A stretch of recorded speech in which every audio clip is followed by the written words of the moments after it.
Je sais pas si tu as remarqué, mais dernièrement sur Framer, le ticker que tu peux voir juste ici a subi une mise à jour. Au niveau des fonctionnalités, il conserve les mêmes, mais au niveau du paramétrage, il y a quelques petites choses qui changent, et aujourd'hui je te montre comment ça marche. Alors, si tu te rappelles bien, avant la mise à jour, on avait ce type de ticker juste ici. Donc tu vois, on pouvait cliquer dessus, on avait les petites poignées juste ici, et on pouvait aller directement les faire glisser sur l'élément qu'on voulait. Le nouveau ticker que tu peux intégrer toujours au même endroit, donc tu vas dans Insert, tu vas dans Interactive et tu le prends juste ici, et bien c'est celui-ci.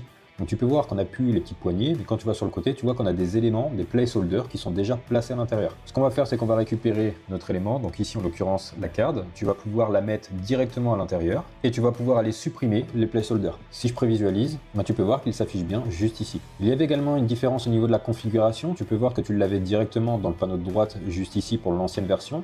Pour la nouvelle, tu dois aller la sélectionner, tu dois te rendre dans Effect juste ici, et lorsque tu cliques dessus, eh bien, tu as les configurations qui se trouvent à cet endroit-là.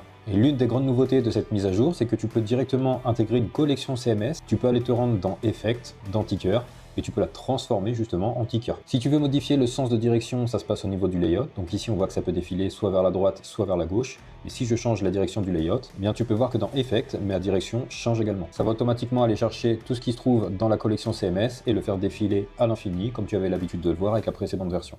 Si cette vidéo t'a plu, n'hésite pas à t'abonner. On se retrouve très bientôt. Ciao, ciao.